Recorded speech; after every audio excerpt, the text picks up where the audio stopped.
Assalamualaikum warahmatullahi wabarakatuh. Alhamdulillah wassalatu wassalamu ala Rasulillah wa ala alihi wa sahbihi wa mawalah.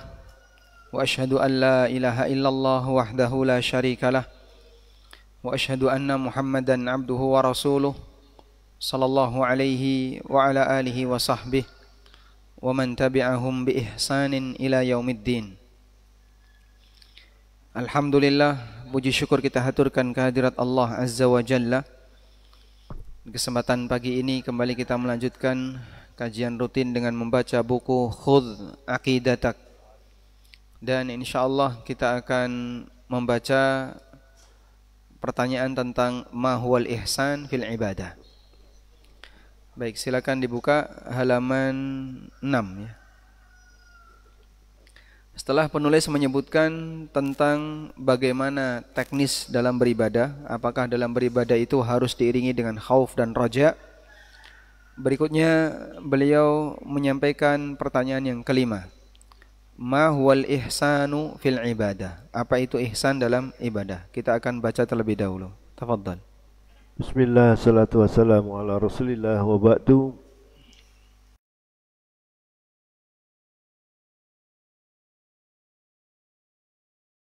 Al-jawab, al-ihsanu huwa muraqabatullahi ta'ala fil ibadah. Qala Allah ta'ala, alladzi yaraka hina taqum wa taqallubaka fis sajidin. Asy-Syu'ara. Wa qala sallallahu alaihi wasallam, al-ihsanu an ta'budallaha ka'annaka tarah fa in lam takun tarahu fa innahu yarak. Rawahu Muslim. Ma huwal ihsanu fil ibadah? Mau dikasih harokat? Al-ihsanu fil ibadati. Apa itu ihsan ketika beribadah? Al-ihsanu fil huwa muraqabatullahi ta'ala fil ibadah. Qala ta'ala alladzi yaraka hina taqum wa taqallubaka fis sajidin. Dialah zat yang melihatmu ketika kau berdiri dan gerakanmu bersama orang-orang yang sujud. Al-ihsan, pengertian ihsan kata penulis adalah muraqabah, membangun perasaan merasa diawasi, membangun suasana hati merasa diawasi oleh Allah Ta'ala fil ibadah, dalam beribadah. Allah berfirman di surat Asy-Syu'ara, dialah zat yang melihatmu ketika kau berdiri dan gerakanmu ketika kau bersama orang-orang yang sujud.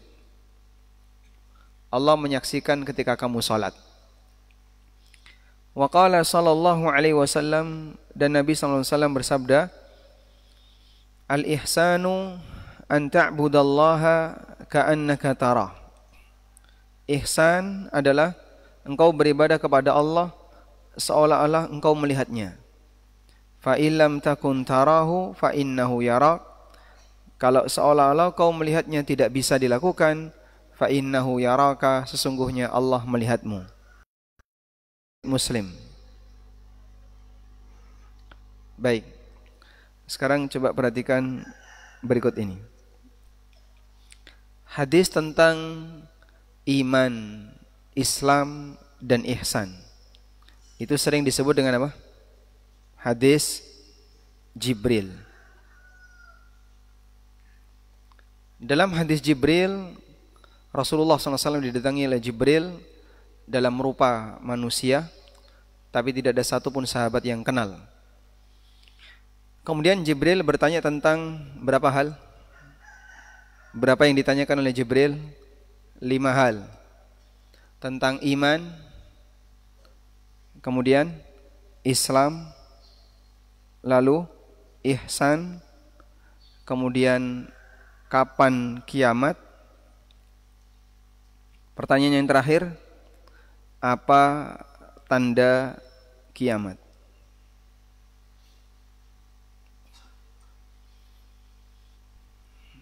Pertanyaan yang keempat tidak dijawab oleh Nabi SAW. Nabi SAW memberikan respon, mal mas'ulu anha bi'a'lama minas sa'il. Yang ditanya tidak lebih tahu daripada yang bertanya. Artinya Rasulullah SAW enggak tahu, Jibril juga tidak tahu. Iman ini mewakili amal batin. Islam adalah amal lahir. Sedangkan ihsan ini berkaitan dengan tata cara dalam beramal. Ihsan berkaitan dengan tata cara dalam beramal, baik yang lahir maupun yang batin. Sementara kiamat ini berbicara tentang akhir dari semuanya.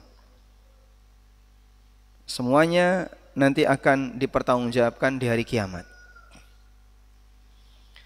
Saat Nabi SAW ditanya tentang kiamat, beliau tidak tahu kapan akan terjadi.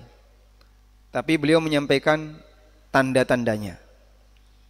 Sehingga waktu datangnya kiamat ini rahasia Allah. Namun tanda kiamat, sementara untuk tanda kiamat ini dibuka, dijelaskan oleh Allah. Dijelaskan oleh Allah. Sehingga Allah tunjukkan tanda-tanda kiamat. Tapi kapan kiamat Allah rahasiakan. Ketika ada orang yang membahas tanda kiamat, tapi dia gunakan untuk menebak waktu kiamat, ini tindakan melampaui batas. Sehingga perbuatan yang dilakukan oleh sebagian dai yang dia suka membicarakan tentang masalah akhir zaman, lalu dia menggunakan teknis godak-gadek, ora maduk, lalu dia hubung-hubungkan, kalau seperti ini, maka kira-kira akan terjadi seperti ini, dan seterusnya. Ini menebak hal yang gaib. Mustahil ada makhluk yang tahu kiamat, karena manusia terbaik, malaikat terbaik tidak tahu kapan kiamat. Bagaimana mungkin akan ada manusia biasa yang bisa tahu kiamat? Oleh karena itu, kalau ada orang yang mempelajari kapan waktu kiamat, ini salah materi. Tapi kalau belajar tentang tanda kiamat, ini bagian dari iman. Sehingga berkaitan dengan iman kepada hari akhir, salah satunya adalah belajar tentang tanda kiamat. Nah, kalau orang itu belajar tentang tanda kiamat berdasarkan referensi ahlu sunnah, nanti hasilnya baik. Misalnya kita belajar tentang tanda kiamat melalui buku Asyratus Sa'ah karya Yusuf Al-Wabil, atau buku-buku yang semisal seperti karya Dr. Abdullah Al-Ghufaili, atau buku-buku sebelumnya seperti Al-Bidayah wan Nihayah karya Al-Hafidh Ibnu Katsir. Dan seperti itulah belajar tanda kiamat yang diajarkan oleh para ulama ahlu sunnah. Sehingga dia yang mengklaim, kamilah yang paling peka terhadap masalah tanda kiamat. Kamu bukan peka, tapi banyak ngarang. Karena pelajaran seperti ini sudah banyak disampaikan oleh para ulama ahlu sunnah. Contoh buku yang sangat terkenal, Al-Bidayah wan Nihayah karya Al-Hafidh Ibnu Katsir. Dan itulah jalur pelajaran tentang masalah tanda kiamat ahlu sunnah. Beda dengan yang dilakukan oleh kelompok-kelompok sufi yang mereka suka ngarang-ngarang, belajar tanda kiamat tapi dipakai untuk menentukan waktu kapan terjadi kiamat. Baik. Dan ini bisa kita lihat ketika Rasulullah SAW ditanya tentang kapan kiamat, beliau nggak jawab. Tapi ketika beliau ditanya tentang kapan atau apa saja tanda hari kiamat, Rasulullah SAW memberikan jawaban. Sehingga Allah katakan dalam Al-Quran, faqad jaa asyratuha, bahwa tanda-tanda hari kiamat itu telah datang. Sebagaimana yang Allah tegaskan dalam firman-Nya, Allah Ta'ala berfirman berkaitan dengan masalah kiamat, Allah mengatakan faqad jaa asyratuha, bahwa kiamat itu telah datang, asyratuha, tanda-tandanya. Mana?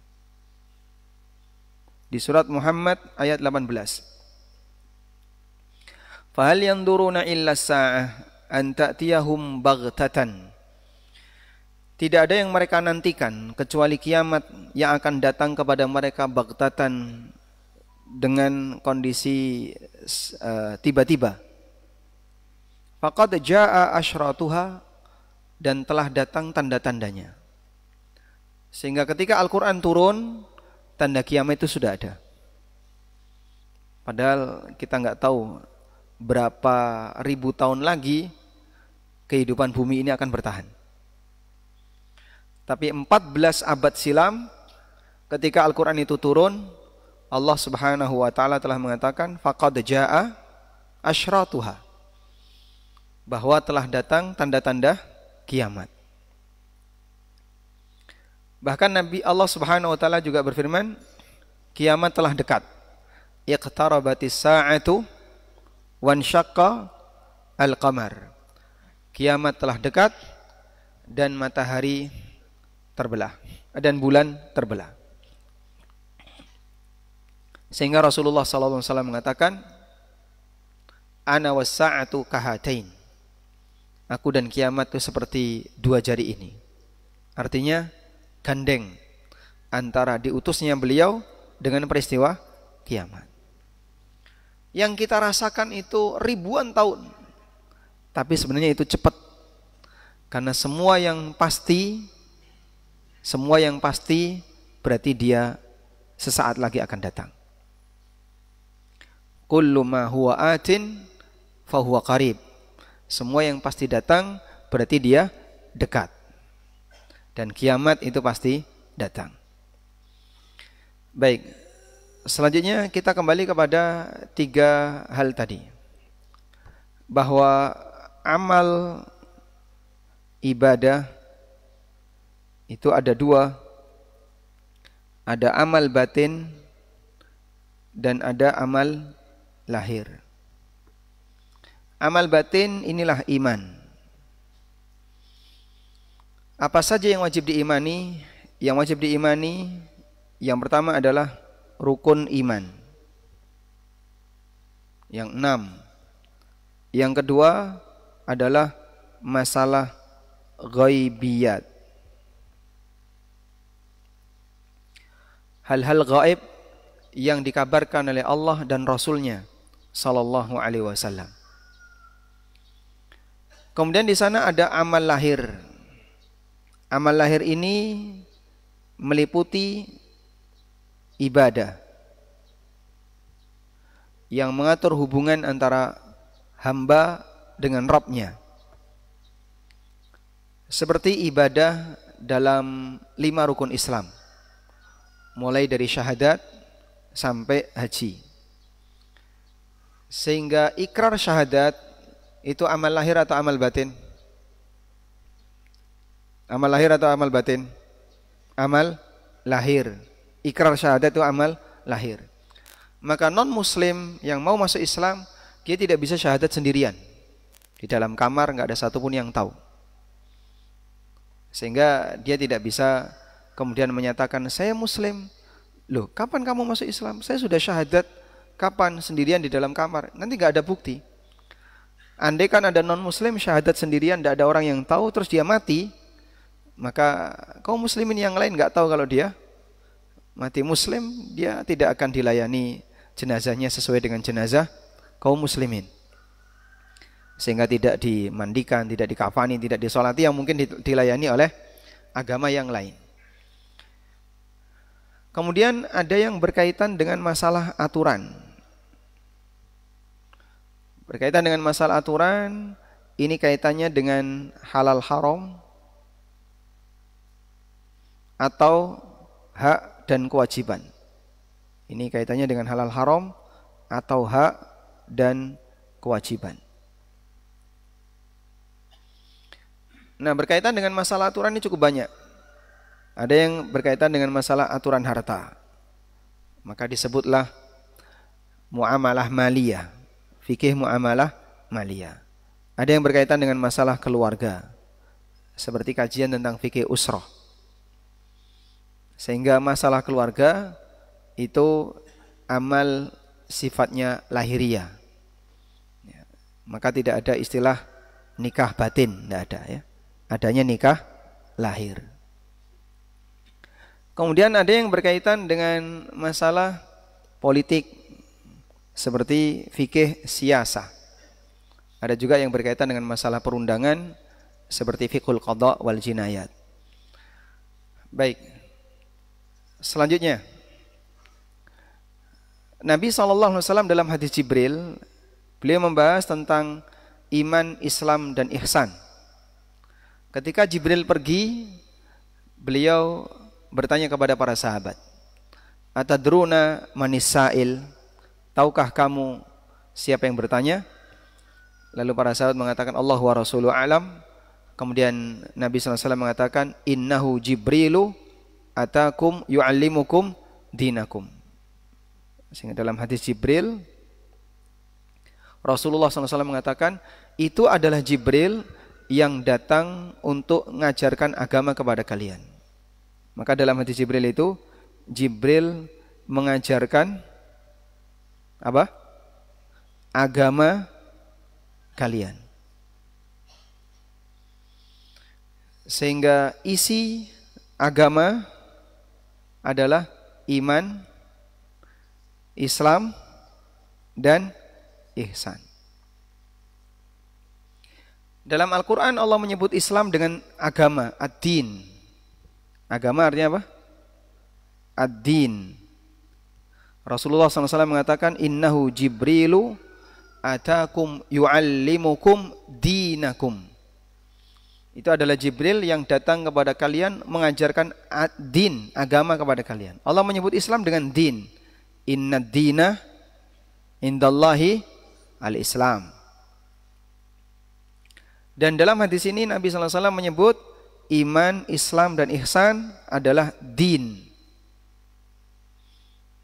Artinya mempelajari ini semuanya sama dengan belajar agama. Sehingga kita belajar akidah itu belajar agama, sebagaimana belajar fikih juga belajar agama. Baik. Iman tadi mewakili apa? Amal batin, Islam mewakili amal lahir, sedangkan ihsan menjelaskan tentang tata cara dalam beramal. Maka ihsan itu bukan amalan, tapi tata cara dalam beramal. Beda dengan iman ya. Kalau iman itu amalan, Islam itu amalan. Kalau ihsan ini penjelasan tentang tata cara beramal.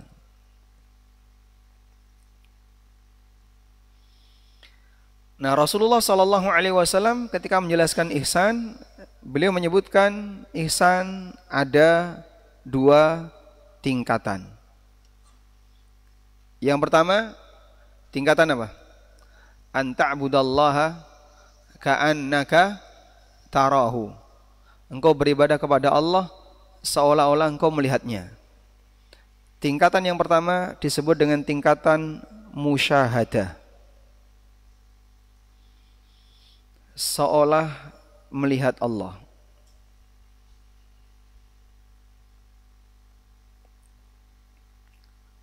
Tingkatan yang pertama adalah beribadah seolah melihat Allah. Tingkatan yang kedua, fa illam takun tarahu fa innahu yaraka. Kalau kamu tidak bisa seperti melihat Allah, fa innahu yaraka, sadari sungguhnya Allah melihatmu. Ini disebut dengan tingkatan muraqabah.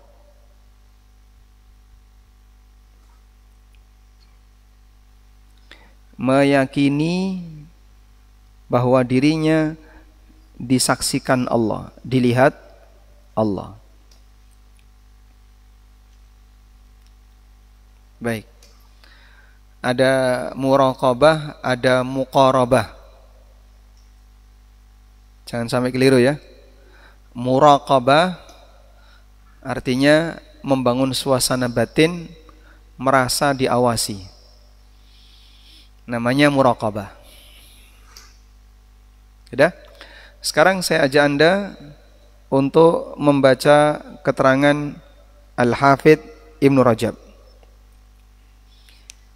Al-Hafidz Ibnu Rajab dalam Jami' Al-Ulum wal Hikam, syarah Arba'in Nawawi plus beliau tambahkan dengan hadis yang lain, totalnya jadi 50, menjelaskan tentang hadis Jibril ini. Dan ini hadis yang kedua dalam Arba'in Nawawi. Qauluhu sallallahu alaihi wasallam fi tafsiril ihsan. Sabda Nabi sallallahu alaihi wasallam tentang tafsir ihsan. Anta budallaha ka'annaka tarah. Engkau beribadah kepada Allah seolah-olah engkau melihatnya.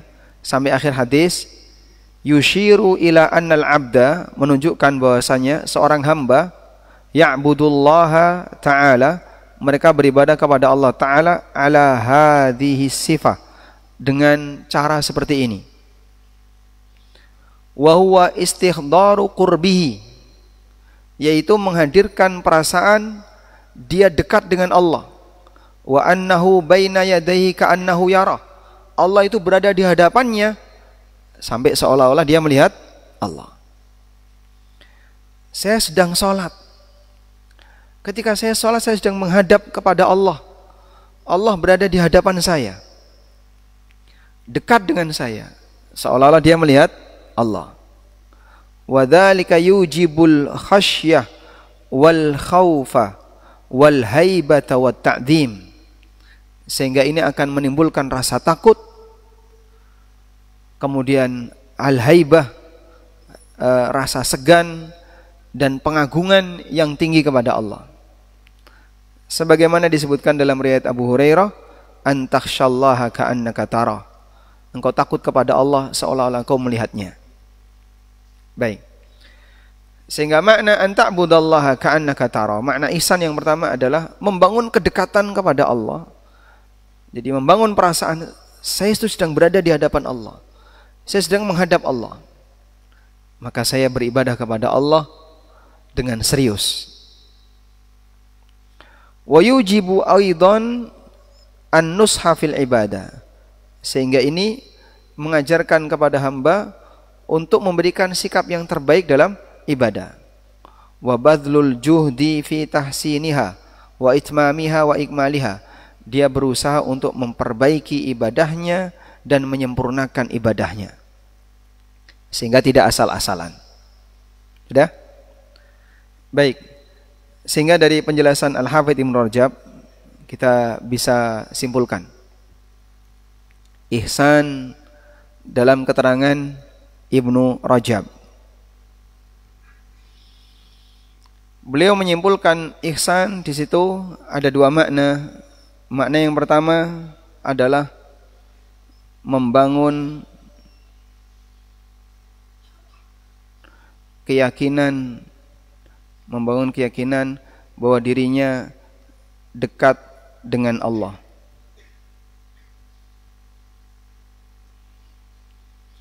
Yang kedua, ihsan, mana ihsan yang kedua adalah beribadah sebaik mungkin. Beribadah sebaik mungkin. Karena makna ihsan adalah berbuat baik. Dan Nabi SAW pernah mengatakan, innallaha katabal ihsana ala kulli syai'. Allah mewajibkan ihsan dalam segala hal. Maka ketika kita berinteraksi, ada tingkatan wajib, ada tingkatan ihsan. Ihsan itu lebih dari sebatas yang wajib.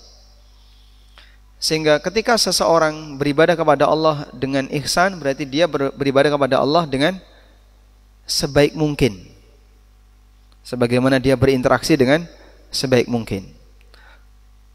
Wa qada rabbuka alla ta'budu illa iyyah wa bil walidaini ihsana. Rabbmu menetapkan kalian tidak boleh beribadah kecuali hanya kepadanya dan berbuat ihsan kepada kedua orang tua.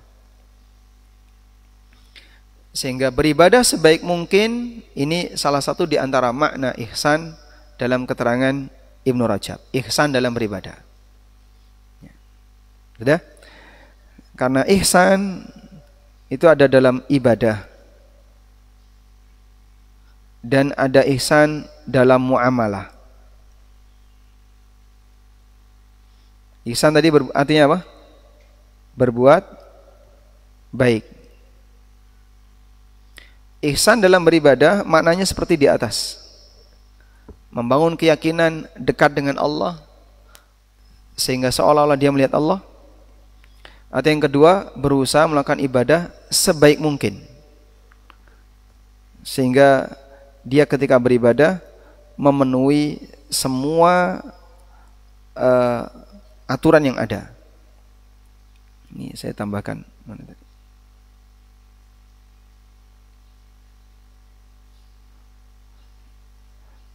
Membangun keyakinan dekat dengan Allah seolah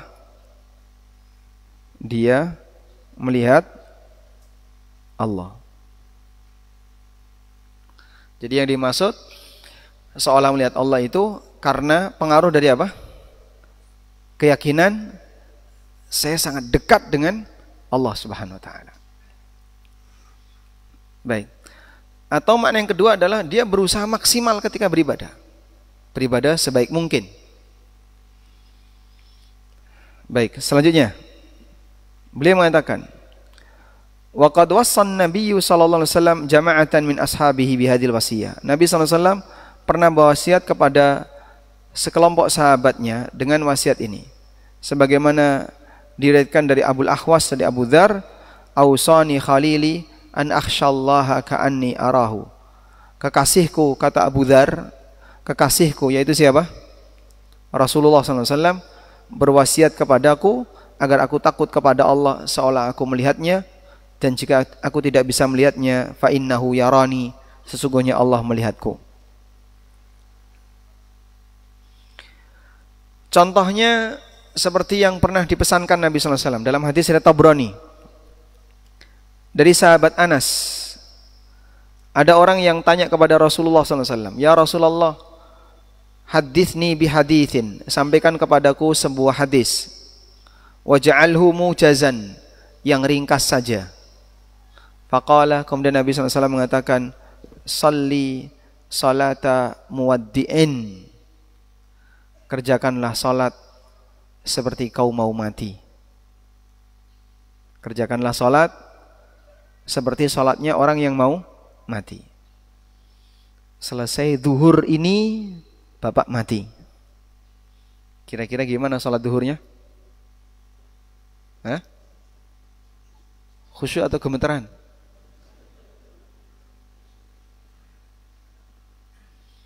Selesai salat ini kamu mati, maka dia akan melakukan salat dengan serius, penuh dengan doa, mohon ampun kepada Allah dan seterusnya, mohon kasih sayang Allah, rahmat Allah, karena dia yakin setelah ini dia mati.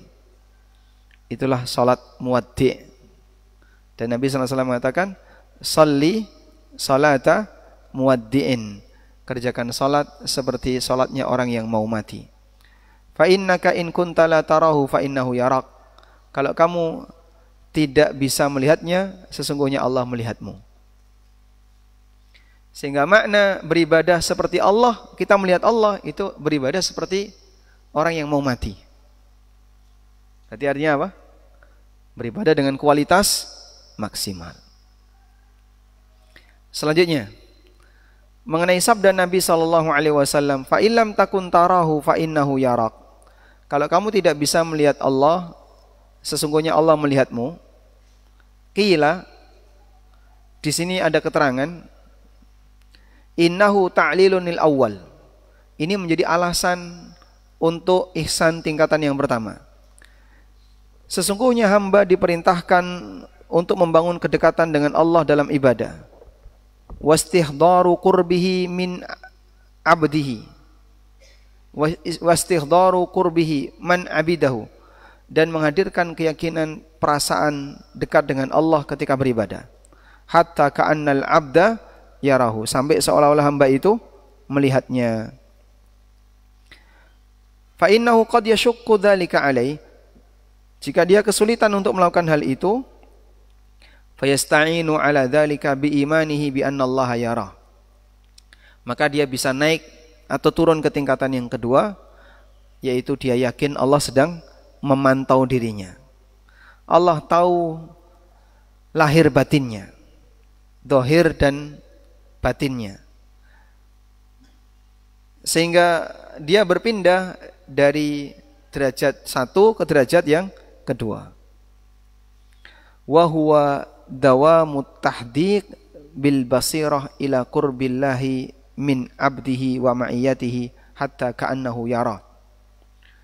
Dan ini dilakukan dengan cara terus-menerus menjaga keyakinan bahwa dia dekat dengan Allah sampai nanti dia bisa naik kembali ke tingkatan yang pertama seolah-olah dia melihat Allah. Waqila, dan ada yang mengatakan bal huwa isyaratun ila anna man syaqqa alaihi ay ya'budallah ka'annahu yara falya'budillaha ala anna Allah yara. Ada penjelasan bahwa hadis ini memberikan isyarat siapa yang beribadah kepada Allah dan dia kesulitan untuk menghadirkan perasaan seolah melihat Allah, maka hendaknya dia beribadah kepada Allah dengan yakin Allah melihatnya. Sehingga hendaknya dia merasa malu ketika dilihat oleh Allah. Sebagaimana sebagian ulama mengatakan, ittaqillah, bertakwalah kepada Allah, ayyakuna ahwanan nadhirina ilaika.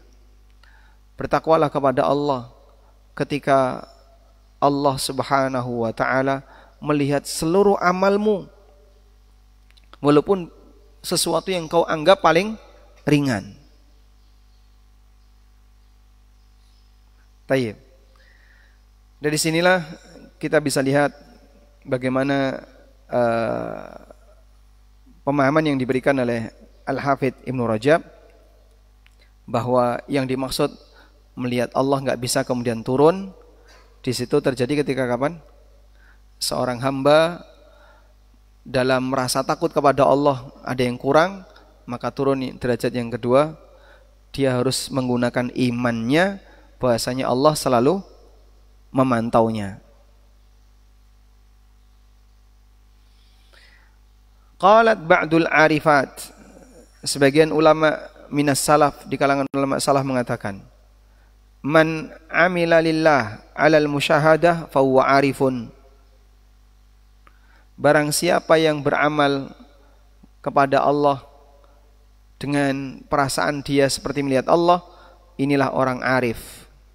Wa man amila ala musyahadatillahi iyyahu fa huwa mukhlisun.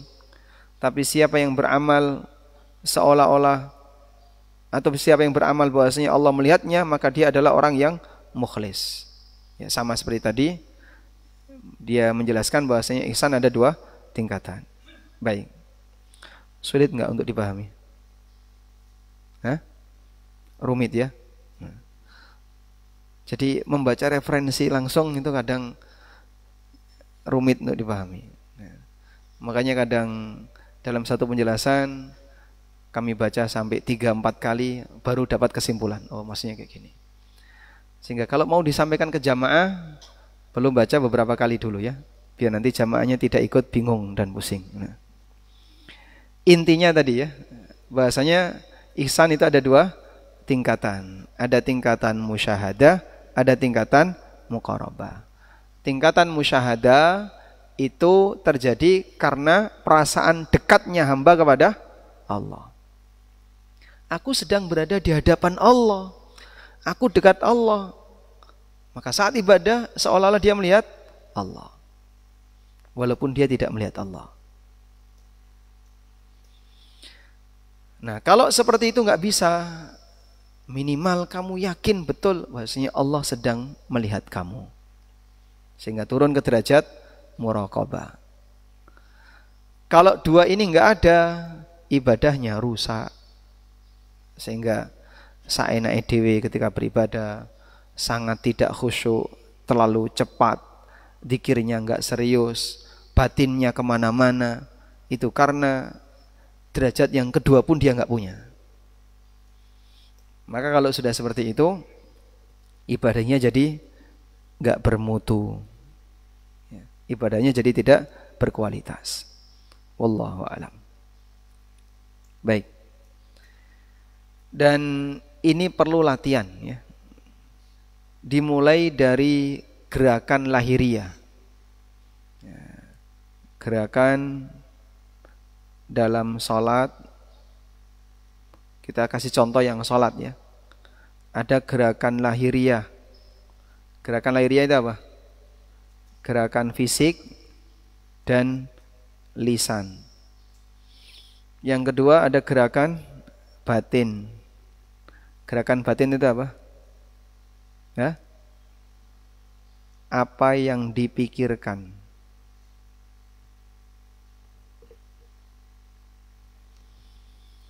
Baik. Ngantuk insyaallah. Kalau ngantuk mikir apa? Enggak mikir insyaallah. Ya, ngantuk. Kalau sholat mikir apa? Mikir kapan salam. Masya Allah. Sehingga baru takbiratul ihram sudah mikir kapan salam. Salat mikir apa? Mikir apa Pak kalau salat Pak? Hah? Mikir? Bacaan salat. Saestu. Atau terbang kemana-mana?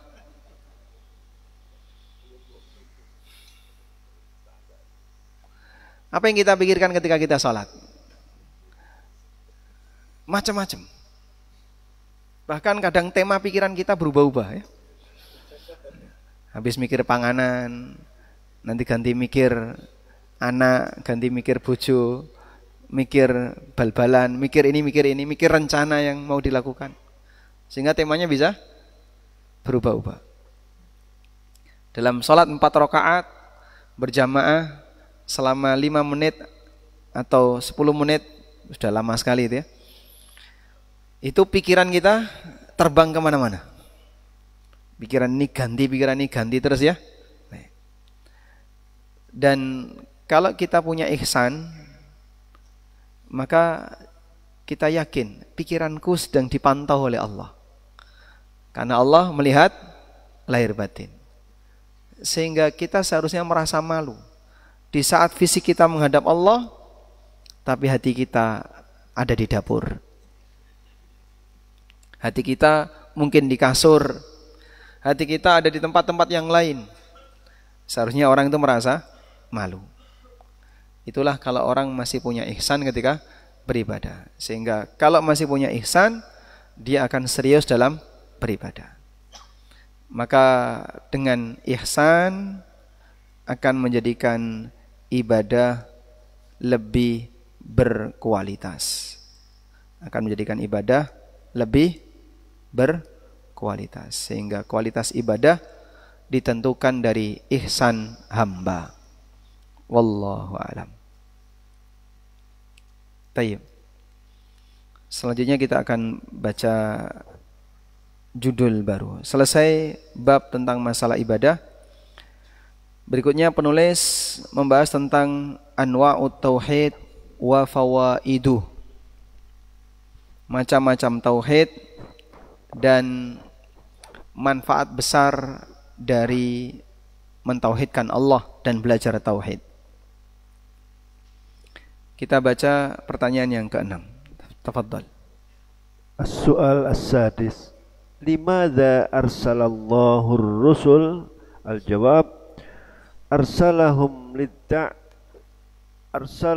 lid-da'wati ila ibadatihi wa nafyi syarki anhu. Qala ta'ala, wa laqad ba'atsna fi kulli ummatir rasula an i'budullaha wajtanibut taghut.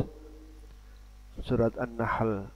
At-taghut ay asyaitanud da'i ila ibadati ghairillah Wa qala sallallahu alaihi wasallam wal anbiya'u ikhwatun wa dinuhum wahidun. Al-hadis muttafaqun alaih. Nah. Pertanyaan yang keenam. Qala al-musannif rahimahullah, limadza arsalallahu rusulah? Untuk tujuan apa Allah mengutus para rasul? Apakah hanya sebatas untuk menemani hamba, ngajak bermain masyarakat, atau untuk ngajari masyarakat? Jawabannya, basyirun wa nadhir. Mereka sebagai pemberi kabar gembira dan pemberi peringatan. Maka tugas para nabi, para rasul dalam berdakwah kepada Allah adalah untuk ngajari masyarakat. Penulis memberikan jawaban, arsalahum lidda'wati ila ibadati. Allah mengutus mereka untuk mengajak mereka agar beribadah hanya kepadanya dan menghapus kesyirikan darinya. Sebagaimana yang Allah firmankan dalam Al-Quran di surat An-Nahl, وَلَقَدْ بَعَثْنَا فِي كُلِّ أُمَّةٍ رَسُولًا أَنِ اعْبُدُوا اللَّهَ وَاجْتَنِبُوا الطَّاغُوتَ. Sungguh kami telah mengutus fi kulli ummah, di setiap umat, rasulan, seorang rasul yang tugasnya an i'budullah, agar mereka beribadah hanya kepada Allah semata, wajtanibut taghut, dan menjauhi taghut. Makna taghut, asyaitanu ad-da'i ila ibadati ghairillah.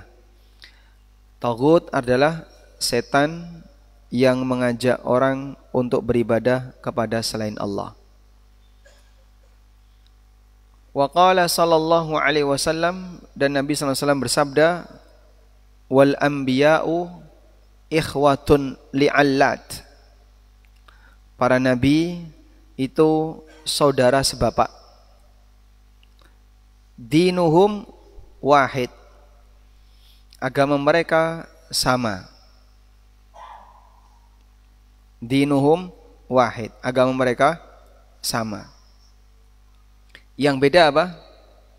Syariat mereka beda. Wa ummahatuhum syatta. Sementara induknya beda. Coba kita lihat lengkap dari hadis ini. Dalam hadis riwayat Abu Dawud dari sahabat Abu Hurairah radhiyallahu anhu, Nabi sallallahu alaihi wasallam bersabda, al-anbiya'u ikhwatun li'allatin. Para nabi itu seperti saudara sebapak. Ummahatuhum syatta. Ibunya bermacam-macam. Ibunya beragam. Maksudnya syariatnya bermacam-macam. Wa dinuhum wahid. Sementara agamanya sama. Sehingga prinsip tauhidnya, prinsip iman, semua nabi sama. Tapi mengenai rincian amaliyah, masing-masing punya syariat yang berbeda. Sehingga syariat Nabi Muhammad SAW beda dengan syariat Nabi Isa, beda dengan syariat Nabi Musa, beda dengan syariat nabi-nabi sebelumnya. Maka kalau di zaman Nabi Yusuf alaihissalam, dan waktu itu ada Nabi Yakub,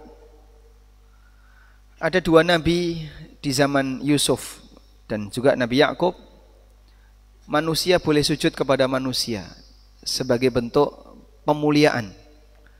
Dalam masa Rasulullah SAW, syariat ini tidak berlaku. Sehingga manusia tidak boleh sujud kepada manusia. Andai pun boleh, kata Nabi SAW, beliau akan perintahkan apa? Wanita untuk sujud kepada suaminya. Tapi enggak boleh. Yang berbeda syariatnya, tapi prinsipnya sama. Loh, sujud kepada selain Allah kan syirik, Pak.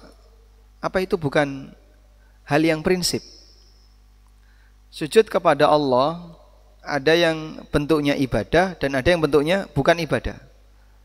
Tapi sujud takriman. Sujud dalam rangka memuliakan. Nah, sujud dalam rangka memuliakan ini bukan ibadah. Cuman sujud dalam rangka memuliakan terkait sujud kepada makhluk. Ini ada dua, ada sujud ibadah. Kalau ini syirik. Ada sujud takrim untuk memuliakan, penghormatan, kita tulis ya, penghormatan.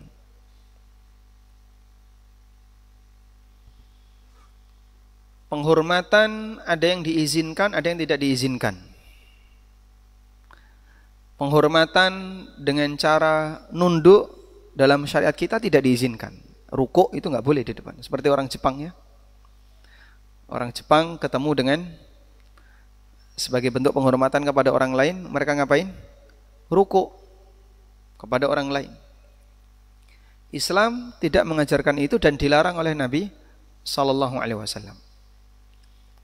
Ada sahabat yang tanya kepada beliau, ar-rajulu yalqa akhahu aw sadiqahu ayanhani lahu. Ada orang yang ketemu temannya atau saudaranya, boleh enggak dia menghormat dengan cara menunduk, menghormat dengan cara rukuk? Karena sebagian orang Romawi mereka menghormat dengan cara rukuk, orang Nasrani. Kata Nabi SAW, la, enggak boleh. Maka dalam agama kita rukuk nggak boleh. Sudah? Jadi sifatnya untuk penghormatan, bukan untuk ibadah. Beda ya. Nah, sujud kepada makhluk yang tujuannya untuk takrim, untuk penghormatan ini, syariat dulu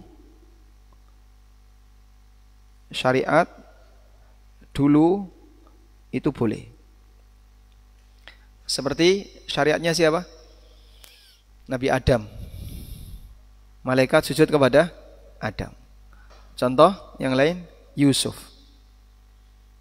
Sujud kepada Yusuf.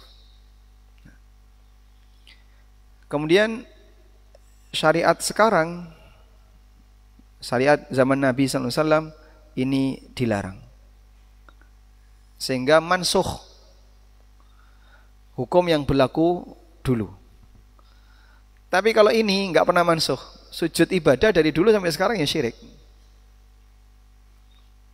Dan ini kaitannya dengan masalah iman, kali ini kaitannya dengan masalah amalan. Beda ya? Nah. Baik, kita lanjutkan. Para nabi diutus oleh Allah untuk mengajak mereka agar menyembah Allah semata dan menjauhi taghut. Bahasa lainnya apa? Mentauhidkan Allah. Sehingga tugas utama para nabi adalah mengajak manusia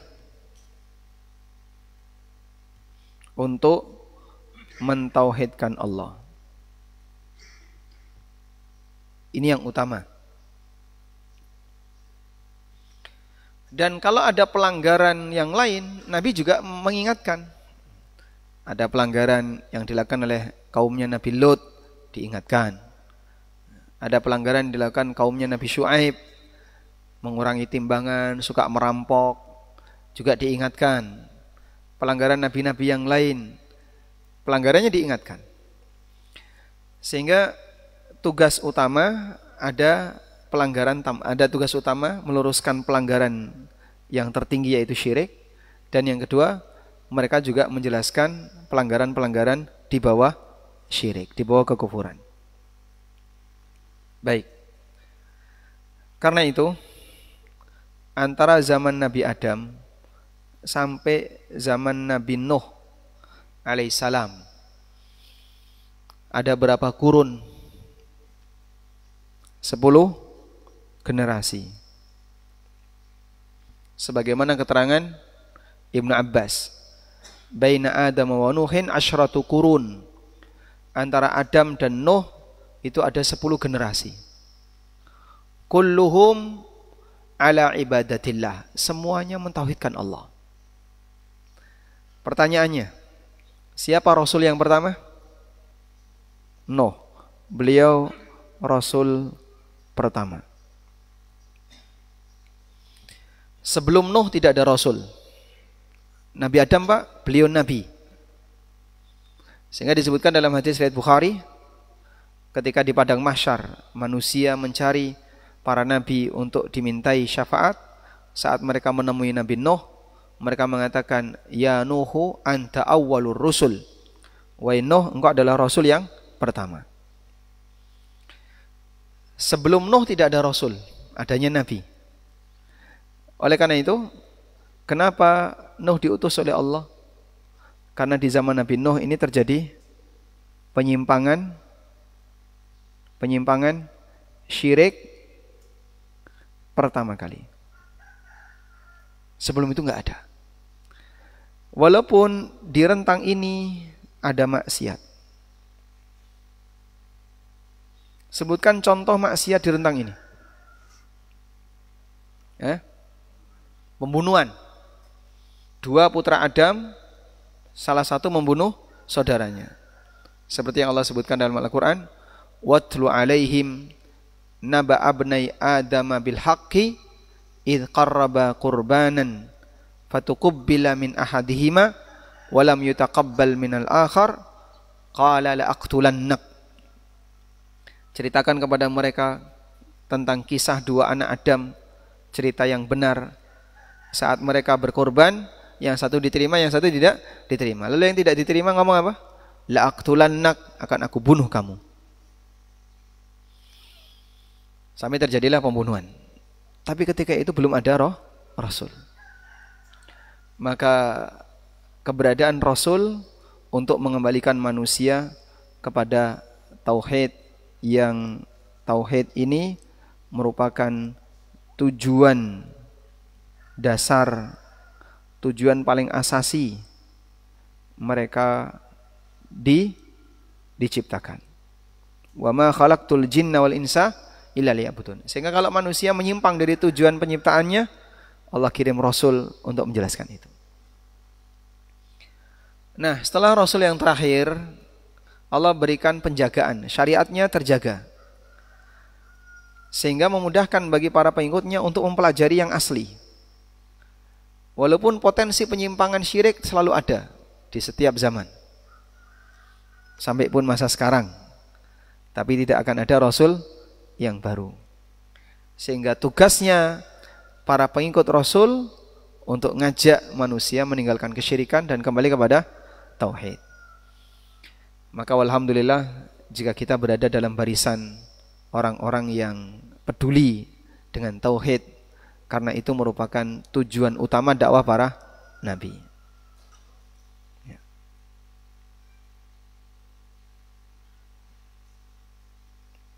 Kita bisa jumpai dalam banyak ayat di Al-Quran.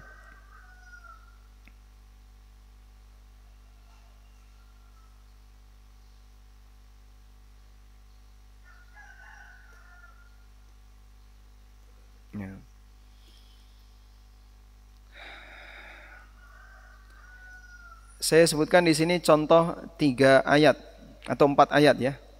Ada di surat Hud dan ada di surat An-Naml. Coba lihat ini ya. Ini nggak bisa dibesarin. Surat Hud ayat 50. Wa ila 'adin akhahum Hudan. Kepada kaum Ad kami utus saudara mereka Hud. Qala, beliau menyampaikan dakwah, ya qaumi ibudullaha ma lakum min ilahin ghairuh. Wahai kaumku, beribadalah hanya kepada Allah, kalian tidak punya Tuhan selain Allah. Ini di ayat 50 dari surat Hud.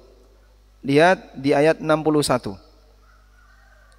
Allah Ta'ala berfirman, wa ila thamuda akhahum salihah. Kepada kaum Thamud kami utus saudara mereka Saleh. Qala ya qaumi ibudullaha ma lakum min ilahin ghairuh. Wahai kaumku, beribadalah hanya kepada Allah, kalian tidak punya Tuhan yang berhak disembah selain Allah. Ini di ayat 61. Udah? Kemudian kita lihat lagi di ayat berikutnya tentang Nabi Lot alaihissalam.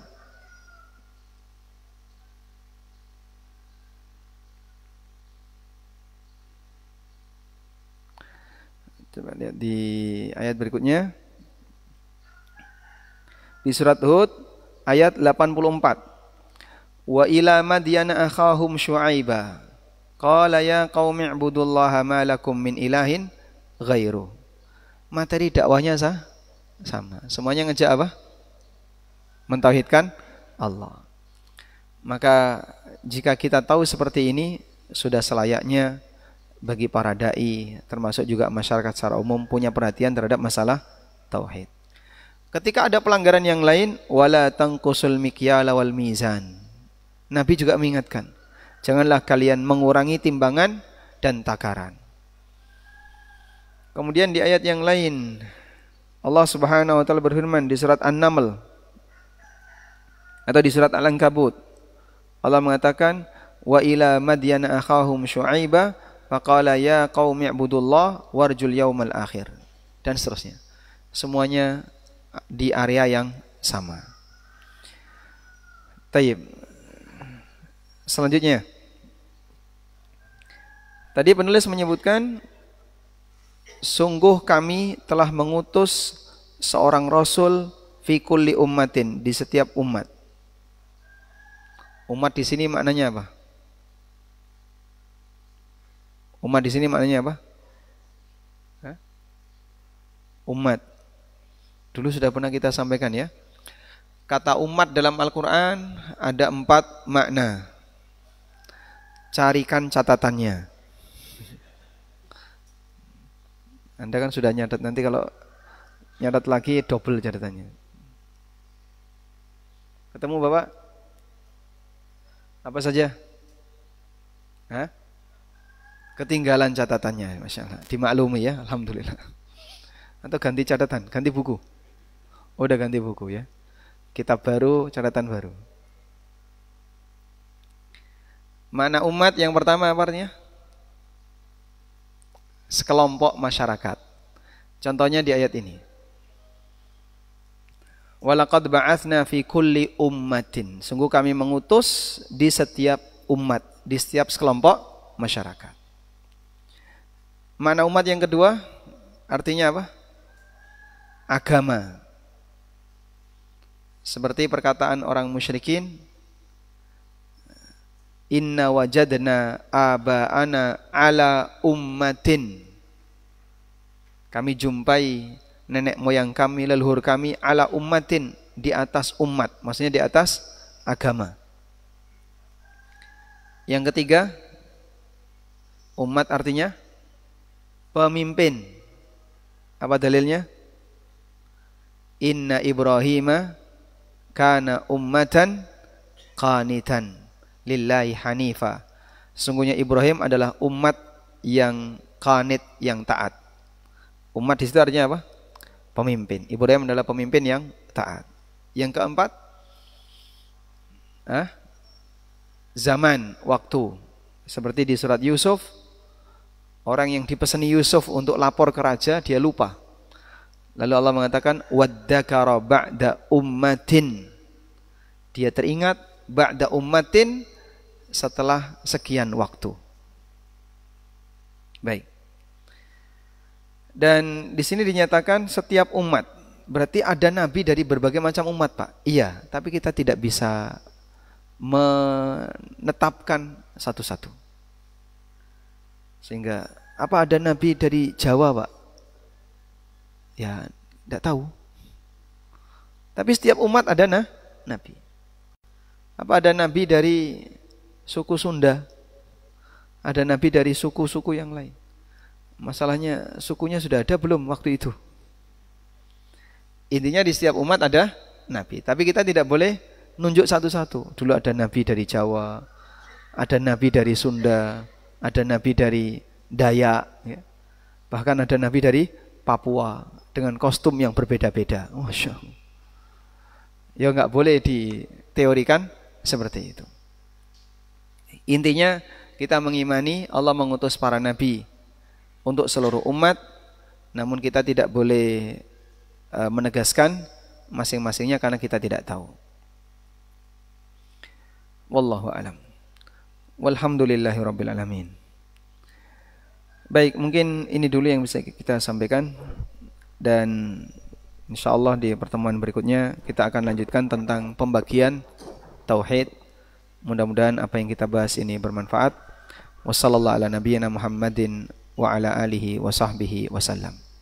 Jazakallahu khairan Ustaz atas kajiannya, dan diingatkan kembali kepada jemaah sekalian bahwa ba'da kajian ini sudah disiapkan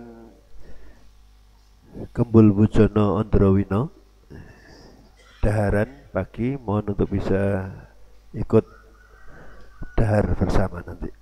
Ada 2 pertanyaan Ustaz. Dalam ibadah sholat, apakah khusyuk itu menyebabkan ihsan, atau ihsan menyebabkan khusyuk, atau khusyuk itu sama dengan ihsan? Masya Allah. Ini pemikir nih. Baik. Jadi ihsan itu penjelasan global ya. Ihsan itu penjelasan global. Semua ibadah ada sisi ihsan. Bayar zakat ada ihsan enggak? Ada ihsan. Cara ihsan ketika bayar zakat, dia ikuti panduan ketika bayar zakat dengan benar, tidak mengurangi, dia serahkan di tempat yang benar, dan seterusnya. Dilakukan dengan ikhlas, tidak sambil mengundat-undat atau bahkan mencaci maki penerima, dan seterusnya. Ini zakat yang diiringi dengan ihsan. Puasa ada ihsan enggak? Ada. Orang yang puasa serius dan dia selalu perhatian. Jangan sampai puasanya rusak.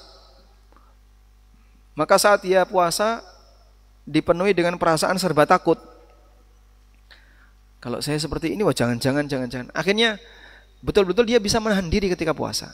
Tidak hanya sebatas makan minum, tapi dia bisa menahan diri dari aneka maksiat, dia bisa menahan diri dari perbuatan-perbuatan yang sia-sia. Fokus dengan hal-hal yang baik. Ini ihsan dalam puasa. Sebagaimana sholat juga sama, ada ihsan dalam sholat. Nah, ketika orang sholat dengan ihsan, salah satu pengaruhnya adalah khusyuk. Maka khusyuk dalam sholat itulah bentuk ihsan ketika sholat. Dan dengan melakukan ihsan saat sholat, orang akan bisa khusyuk. Jadinya gimana itu kesimpulannya? Anda simpulkan sendiri ya. Intinya mau disebut ihsan ketika sholat atau dia khusyuk. Khusyuk salah satu bentuk ihsan dalam sholat. Karena ada bentuk ihsan berupa sholat sesuai sunnah. Itu ihsan. Gerakannya disesuaikan dengan sunnah. Bacaan-bacaannya tidak ditambah-tambahi. Dia baca persis sebagaimana teks yang diajarkan. Allahumma salli ala Muhammad wa ala ali Muhammad kama sallaita ala Ibrahim wa ala ali Ibrahim. Persis sebagaimana teks dalam hadis riwayat Bukhari. Dia enggak nambahi. Ihsan dalam salat. Maka ihsan cakupannya lebih luas dibandingkan khusyuk. Khusyuk bagian dari ihsan ketika salat. Wallahu a'lam. Yang terakhir Ustaz, bagaimanakah aturan yang benar untuk cipika-cipiki saat ketemu?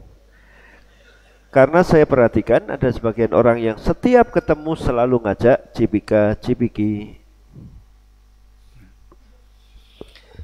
Berkaitan dengan fenomena cipika-cipiki,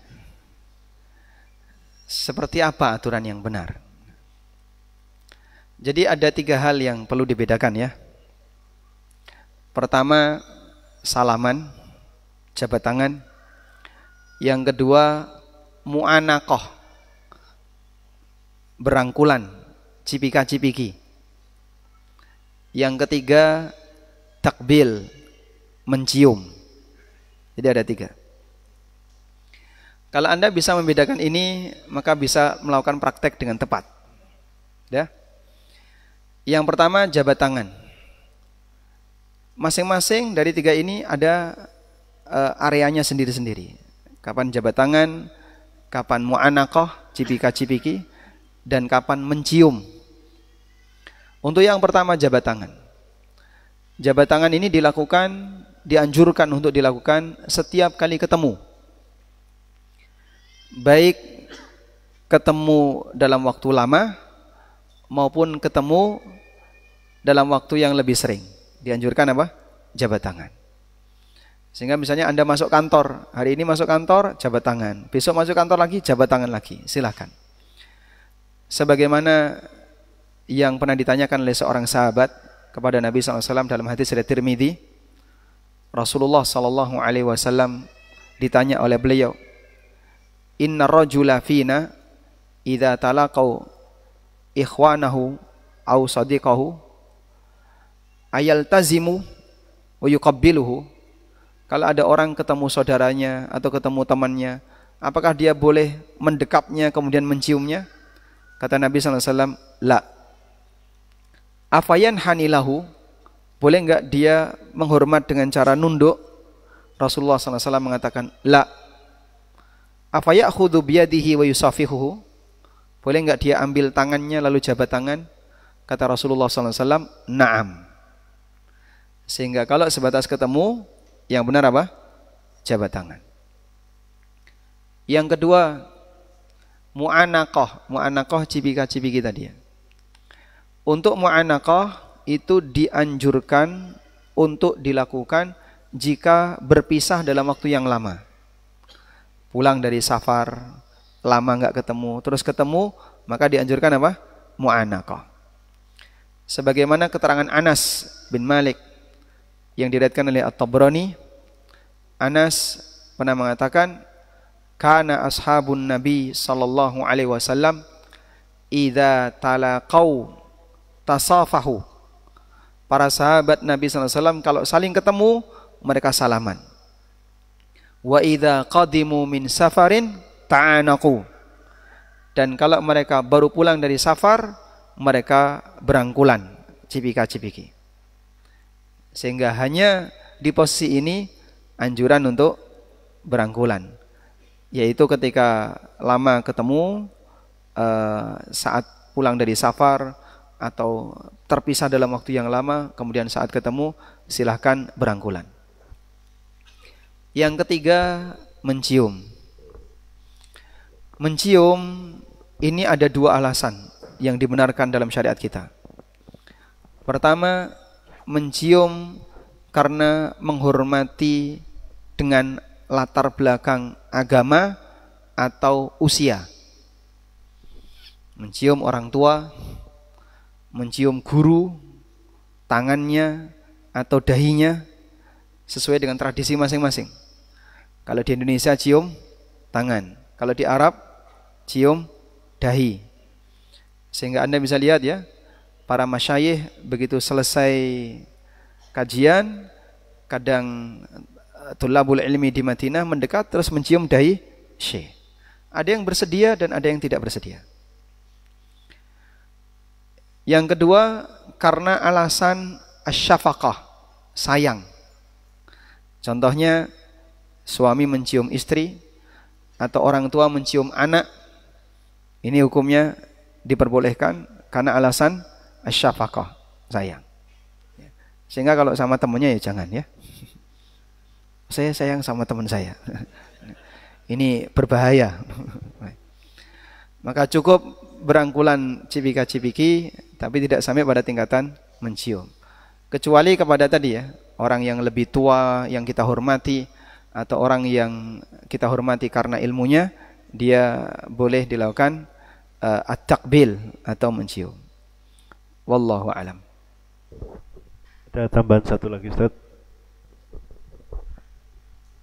Izin Ustaz, ketika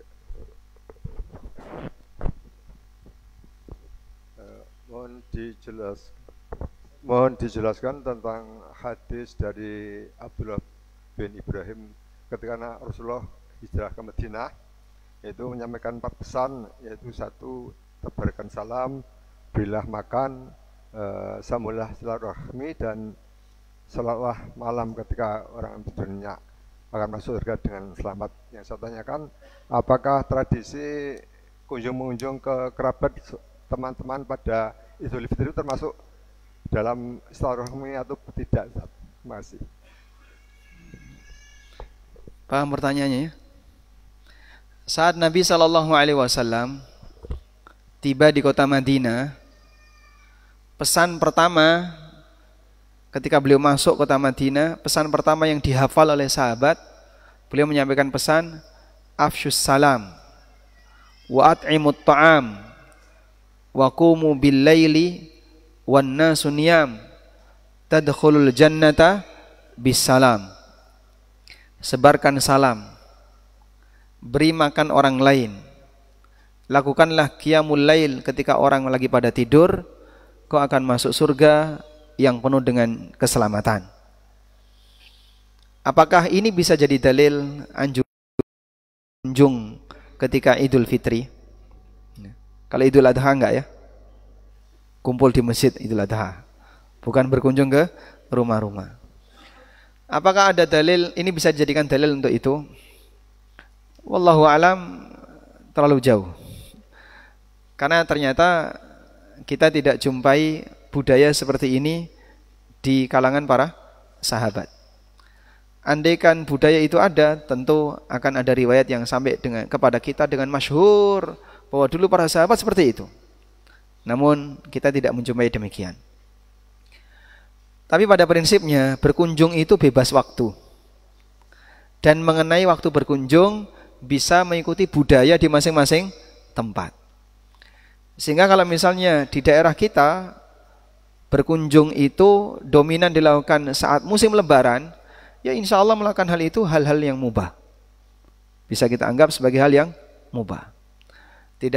Selama tidak ada pelanggaran syariat, silahkan. Pelanggaran syariat contohnya apa Pak?